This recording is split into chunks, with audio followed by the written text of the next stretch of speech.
Natamani tuendelee na somo letu pale ambapo tuliishia, na lengo kubwa la kujifunza haya ni kuyaandaa maisha yetu kwa ajili ya ile ahadi ya Kristo ya ujio mara ya pili kwa ajili ya watakatifu. Jana tulijifunza kwamba huyu Yesu ambaye tulimtazama tangu mianzo ya kuanza vipindi hivyo mafundisho, habari ya ujio wake, atakuja kujaje. Na jana tukasema ya kwamba Yesu atakuja kwa kuonekana wazi. Jambo la kwanza tulisema atakuja kwa kuonekana wazi, na tukasoma na mafungu kama vile Ufunuo 1:7 alipokuwa anasema, tazama yuaja mawinguni na mawingu, na kila jicho litamwona, na hao waliomchoma na kabila zote za dunia wataomboleza kwa ajili yake. Hata wale waliomchoma, Herode na timu yake, waliodhihaki msalaba, waliomdhihaki mwana wa Mungu, akija watamwona. Kwa hiyo Yesu atakapokuja tulisema ataonekana wazi wazi. Lakini jambo la pili tukasema ya kwamba katika ujio wake pia Yesu ataonekana duniani kote, sio kwamba atakuja kwa siri siri. Na hii ikiondoa mtazamo ama ikiondoa ile picha ya watu wanaosema yamkini ataonekana labda katika milima hii ya miamba, au ataonekana labda kule nchi ya jirani na nchi fulani, au yamkini huenda ataonekana tu kwa wale ambao ni watakatifu. Hapana, Yesu atakapokuja tumesema kwamba ataonekana duniani kote, na tulisoma na mafungu kama vile Isaya 25 na fungu la 9, na tukasoma pia katika Luka 17:23 hadi 24 na mafungu mengine ambayo pia tuliyasoma. Lakini tukasema jambo la tatu ya kwamba katika ujio wa Yesu Kristo atakuja na utukufu. Atakuja kujaje? Tukasema atakuja na utukufu, katika hali ya utukufu, akiwa amevaa taji ya utukufu katika paji katika kichwa chake. Sio tena ile taji ya miiba aliyokuwa amevikwa, atavikwa taji ya utukufu. Na tukasema kwamba na vazi jeupe ambalo hata katika ufuaji wa watu wanaofua, hata ni dobi wa namna gani, hawezi akafua vazi lolote jeupe likang'aa kama vazi ambalo Kristo atalivaa. Itakuwa ni vazi lenye utukufu. Na haya mambo yanazungumzwa katika maandiko matakatifu na katika roho ya unabii pia yanaelezwa. Lakini jambo lingine tulisema Yesu atakuja na hasira ama kisasi, na tukasema kwamba kisasi kinachozungumziwa hapa sio kama kile cha mwanadamu. Kwa utukufu tu alio nao, kwa vazi la utukufu, taji ya utukufu. Kisoma roho nabii nasema hata hiyo miguu inang'aa, macho yake yanang'aa kwa ule utukufu tu alio nao. Hakuna atakayeweza kuvumilia ikiwa sio mtakatifu. Hilo tu linatosha. Wala sio kwamba atakuja na mishale ataanza kuwapiga, au atakuja na mapanga kuanza kukatakata. Yaani kwa utukufu wake tu na malaika ule utukufu unatosha kabisa. Wakisema wale waovu wakikimbia wakisema milima tuangukie, tulisema atakuja na hasira au kisasi ambacho sio kama kile cha mwanadamu. Lakini tukasema atakavyokuja pia atakuja tukasema atakuja mwenyewe. Hapa hata kwa na mwakilishi. Tulitazama jana tukasema kwamba kuna nyakati ambazo katika utendaji wa Mungu alivyokuwa anatenda, ama utendaji pia wa mwana, alituma nyakati kadhaa malaika zake katika kutekeleza majukumu.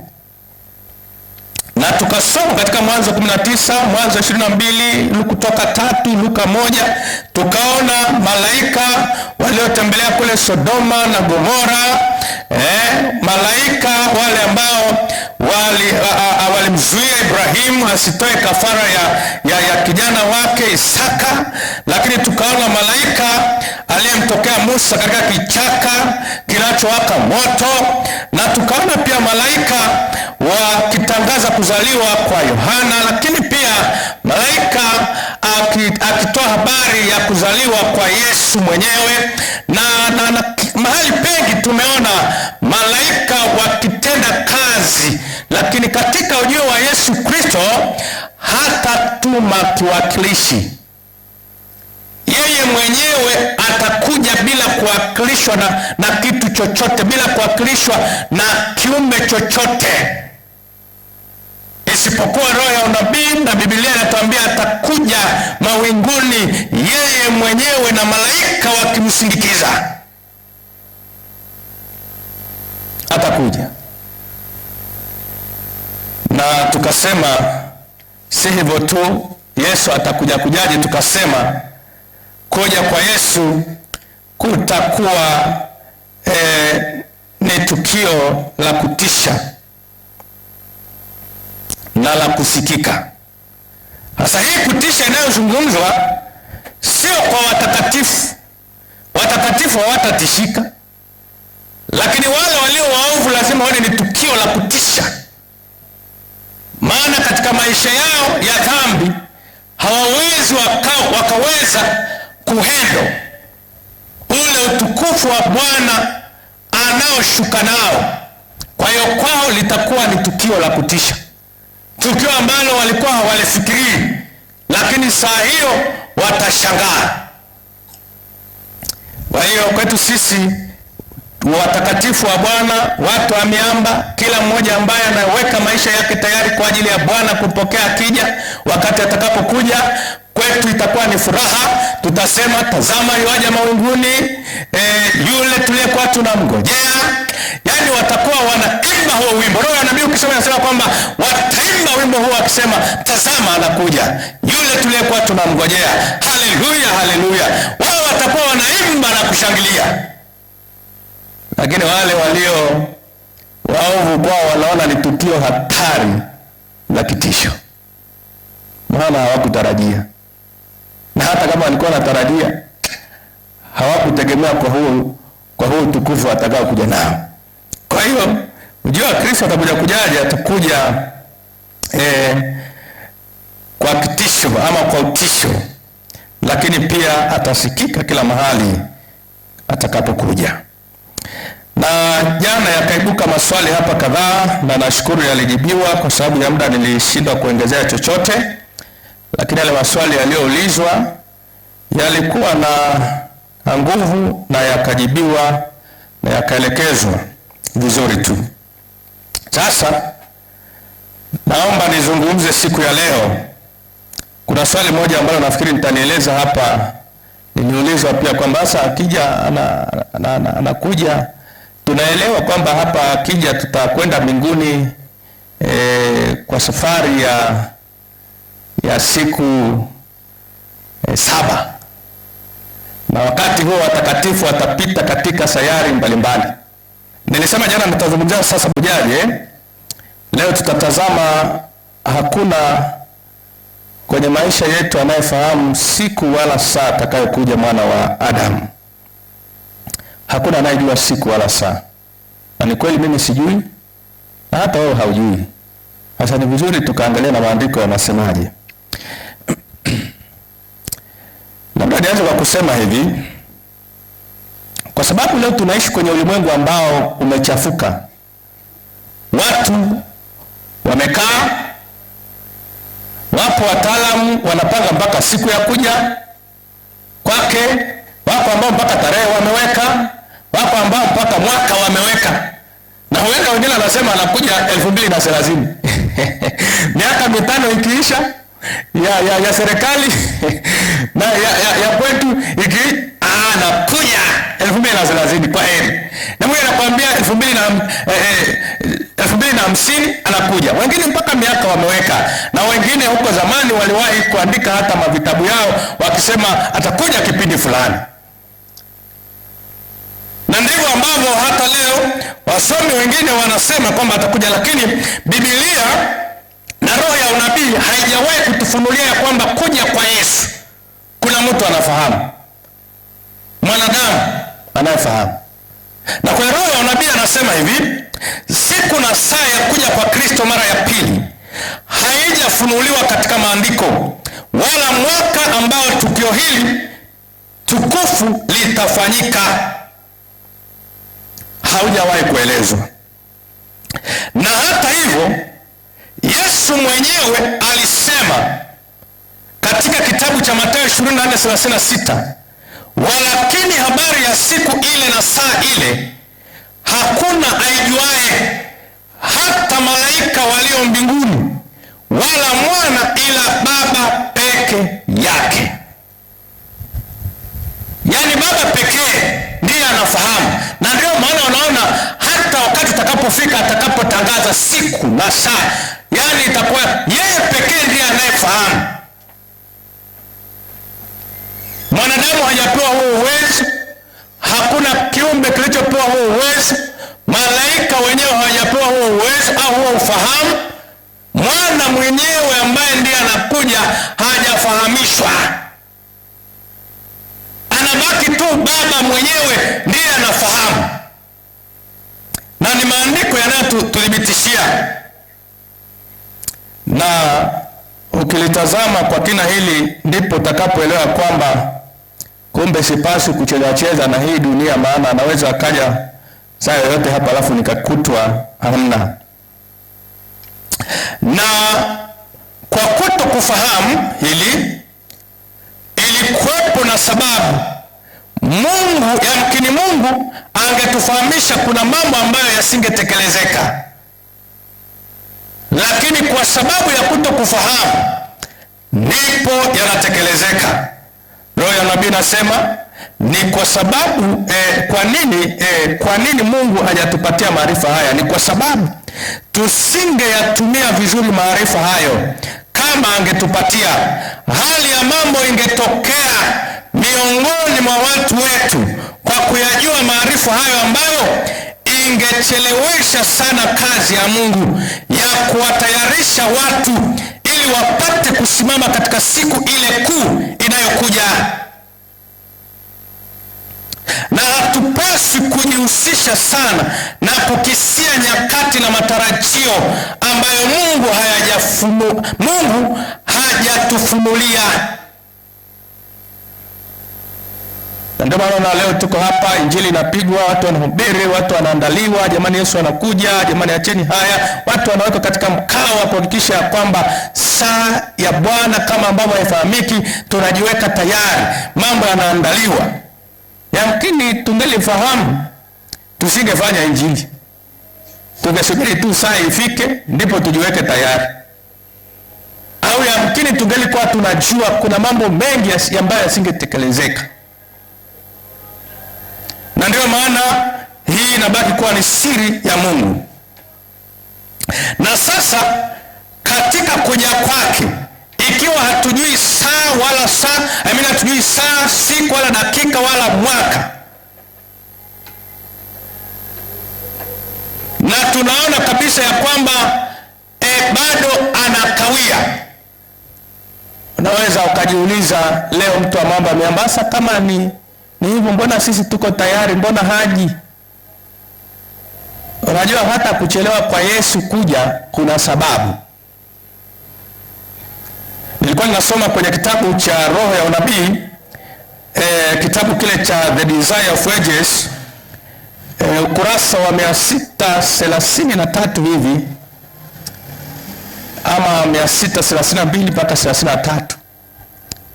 Alikuwa anazungumza maneno haya, kwa nini wakati mwingine sasa Yesu anakawia kuja. Akasema kama kanisa lake Kristo lingefanya kazi yake lililopewa kama Bwana alivyoagiza, basi kabla ya wakati huu ulimwengu wote ungekuwa umeonywa, na Bwana Yesu angekuwa amekuja katika dunia yetu kwa nguvu na utukufu mwingi.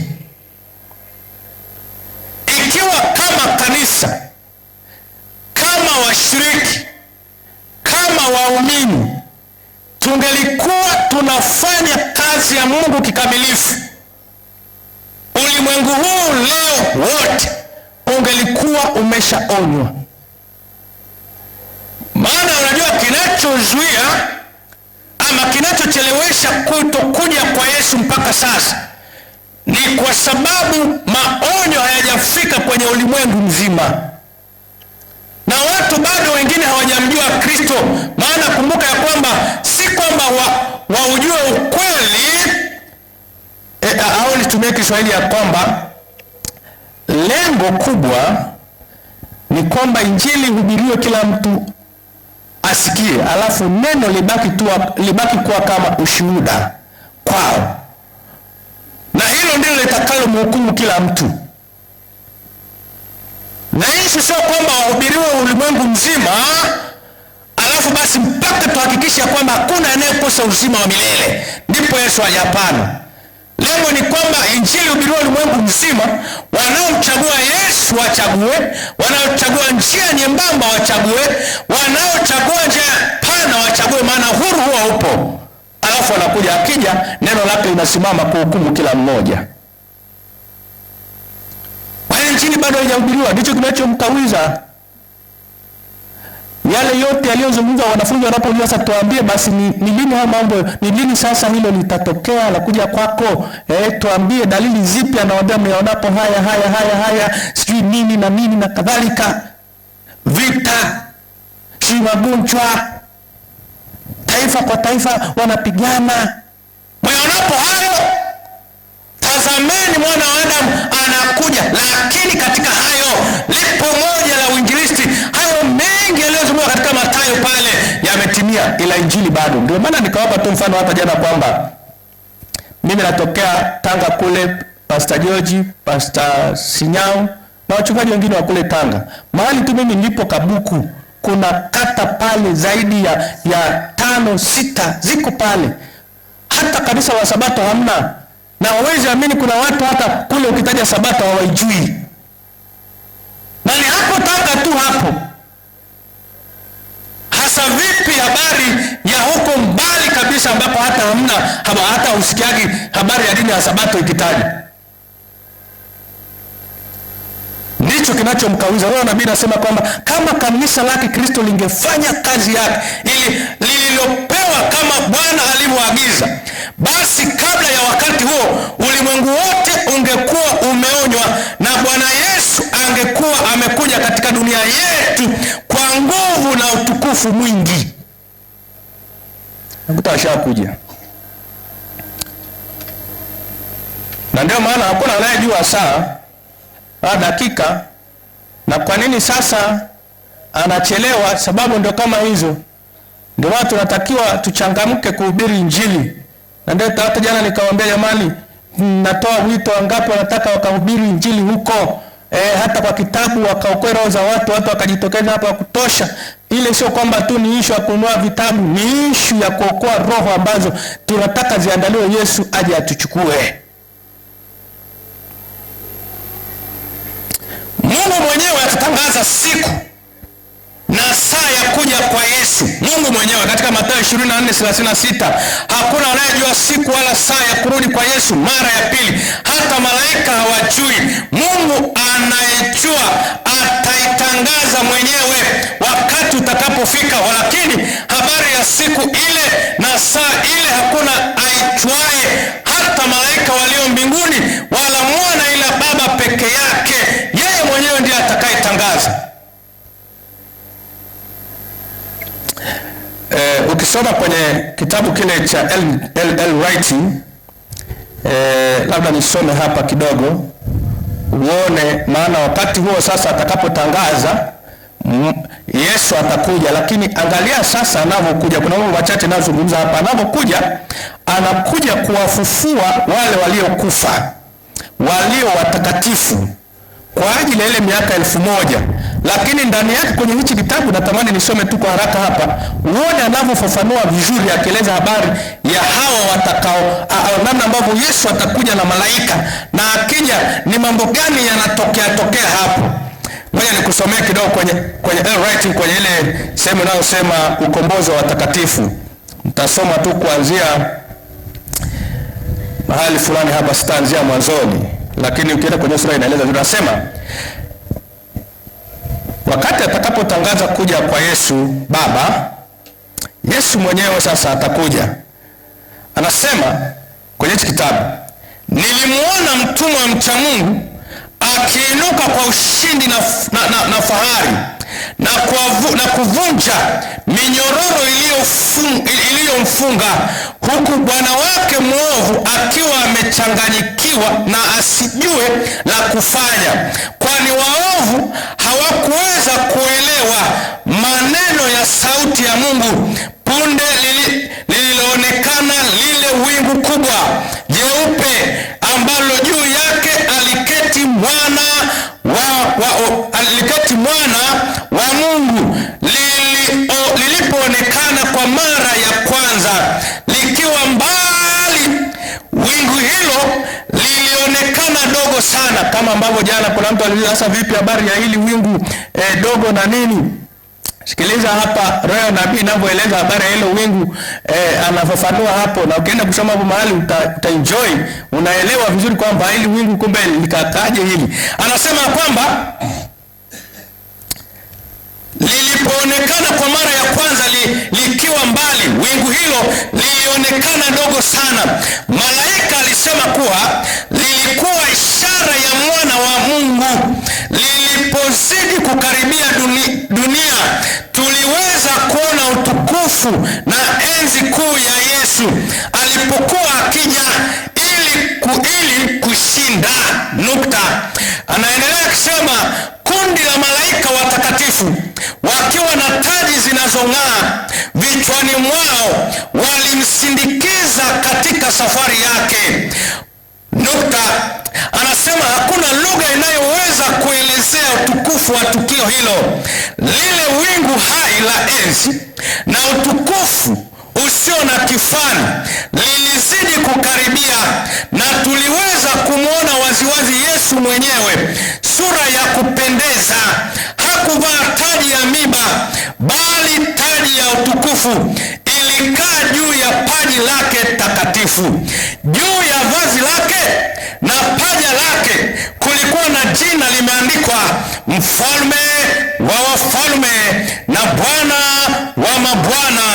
Uso wake ulikuwa uking'aa kama jua la adhuhuri, macho yake yalikuwa kama mwali wa moto, na miguu, na anasema mfalme wa wafalme na Bwana wa mabwana, uso wake ulikuwa uking'aa kama jua la adhuhuri, macho yake yalikuwa kama mwali wa moto, na miguu yake ilionekana kama shaba iliyosafishwa. Sauti yake ilisikika kama sauti ya vyombo vingi vya muziki. Anasema dunia ilitetemeka mbele yake, mbingu ziliondoka kama hati inayokunjwa, na kila mlima na kisiwa vikaondolewa mahali pake, na wafalme wa dunia, anaeleza, na wakuu na matajiri na majemedari na wenye nguvu na kila mtumwa na kila mtu huru walijificha katika mapango na katika miamba ya milima, wakaiambia milima na miamba, tuangukieni mtufiche mbele ya uso wake yeye aketie juu ya kiti cha enzi na mbele ya ghadhabu ya mwana kondoo, kwa maana sikukuu ya ghadhabu yake imefika, nani awezaye kusimama? Wale ambao muda mfupi uliopita walitaka kuwaangamiza watoto waaminifu wa Mungu duniani, sasa walishuhudia utukufu wa Mungu uliokuwa juu yao, na katikati ya hofu yao yote walisikia sauti za watakatifu zikiimba kwa furaha wakisema, tazama, huyu ndiye Mungu wetu tumngojeaye, naye atuokoe. Jamani, Bwana asifiwe. Yaani ukisoma hii sehemu wewe unajisikia tu raha. Wewe nenda katika kitabu cha maandiko ya awali, kasome hiyo sehemu ya ukombozi wa watakatifu, ndipo utakapoelewa vizuri. Anavyoelezea atakuja na malaika amevaa vazi safi, na anakuja kwa sababu gani? Kwa ajili ya watakatifu, kama tulivyotazama huko nyuma. Ndio maana anasema kwamba wale walio matajiri ambao hawakumpokea Yesu, wale waliokuwa majemedari wasiompokea Yesu. Ukienda ukisoma kwenye sura inayofuata, ile inayozungumzia kwamba ufufuo wa pili wa wale waovu, anazungumza akisema kwamba ndipo ambapo wakifufuliwa, shetani naye atatazama, ataangalia, akiangalia, maana sasa wameshafufuliwa. Wakati Yesu anapokuja na malaika na mji unashuka, shetani alipotazama jeshi lake, akaona wale majemedari wa vita walioshinda, wale ambao walikuwa viongozi wazito, waliokataa imani, waliomkataa Bwana.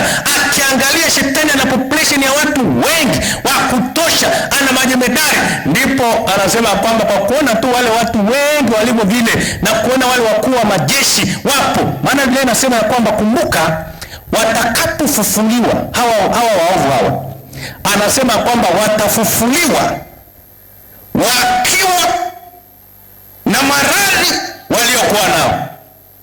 Yaani kama walikufa kwa pressure na hukumpokea Yesu, utafufuka ukiwa na nini? Na pressure. Kama ulikufa ukiwa na kisukari, hujampokea Yesu, utafufuka ukiwa na nini? Na kisukari. Kama ulikufa ukiwa unatamani kumiliki ufalme na kuimiliki dunia, ulitamani kuifanya dunia iwe chini yako kama kiongozi, anasema wale majemedari waliotamani kabisa kuifanya dunia hii iwe chini yao, watafufuka wakiwa na ile hali ya uchu wa madaraka na hali ya uchu wa kung'ang'ania, watafufuka hivyo hivyo. Na ndipo shetani atapita katikati, atawaambia sasa, unaonaje sasa? Na kwa sababu shetani atapita katikati, atarubuni tena, kwa sababu wana ile hali. Anasema kwamba ndipo atasema sasa, ngoja tupande hawa tuwavamie, lakini basi utakuwa ndio mwisho wao. Kisoma hiki kitabu kinakueleza vizuri sana. Kwa Yesu atakapokuja, Mungu atakapotangaza siku na saa ya kuja kwa Yesu, atakapokuja, atakuja kwa hali ambayo tumesoma hapo, na akija anakuja sasa kuwafufua wale walio watakatifu, wakifufuliwa, na wale walio hai, walio watakatifu wakibadilishwa kwa miili yao ya kuharibika kutokuwa ya kuharibika, miili ya kufa kutokuwa miili ya kufa, wakibadilishwa, wanaungana tena na wale waliokuwa wamefariki, waliofufuliwa watakatifu, wanaungana, wanapaa kwenda hewani, wanamlaki Bwana. Huo ndio ufufuo wa wale watakatifu. Lakini wakati huo tukienda mbinguni miaka 1000, tutakuja tena kwa ufufuo wa hawa wa dhambi. Na jambo la pekee ni hili, hata katika ufufuo unaozungumzia watoto wetu wachanga, Yesu akija watafufuliwa. Jamani, Bwana asifiwe.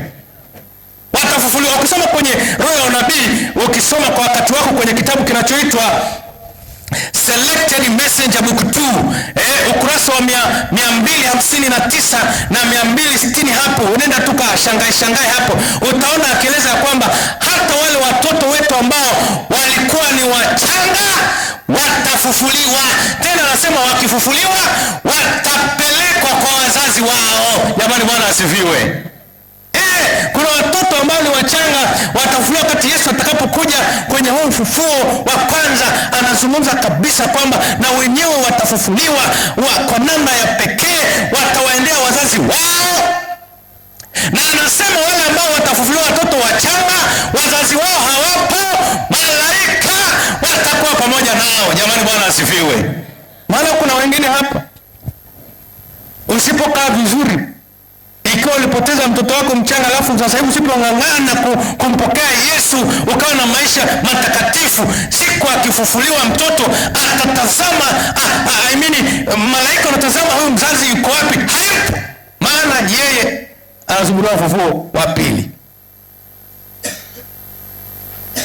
Lakini sio hivyo tu, kuna watu ambao wanatoa watoto wachanga, wanakuwa mtu amepata mimba, anatoa mimba changa. Unaoa kitoto cha watu yuko tumboni, kuna kinahema kabisa, kimeumba kila kitu, kina macho na kila kitu, kina wewe unaua. Wengine wanazaa, unasikia visa, wanachinja watoto wao, wanatupa chooni, roho hizo za watoto, nafsi hizo zinapotea, zinakufa. Nataka kuambia kuna saa ikifika, siku ikitangazwa ya mwana wa Adam kuja kuja, Yesu mwenyewe kuja, Mungu akitangaza siku na akitangaza wakati huo atakapokuja. Watoto wetu, ukisoma kwenye selected message Book 2 ukurasa wa 259 nenda mpaka 260, hapo tafuta utaona akisema watafufuliwa. Na watakapofufuliwa hao wasio na wazazi, basi wana namna ya pekee ambayo malaika watawasitiri kule mbinguni. Ninatazama yamkini hata nao wanaenda kwenye ule mti wa uzima, hata huenda kwa kupaa kwa mbawa, wanapaa kabisa, wanaelekea kwenye mti wa uzima. Maana ukisoma hapo mahali Roho ya nabii anaeleza kwamba watakapofika mbinguni huko, tukifanya kuna saa itafika tutaelekea kwenye ule mti wa uzima. Ule mti wa uzima tutaambiwa, hawa watakatifu wa Bwana kuleni, maana sasa mauti kwa heri, ninyi mtaishi milele na milele. Jamani, Bwana asifiwe. Na watoto wetu hawa wachanga watakaovuliwa na watakobwa, ni furaha ya namna gani? Mpendwa, Yesu anakuja, jiweke tayari. Jamani, Bwana asifiwe. Akija usikose mbingu. Kuna mtu mwenye swali? Nyongeza.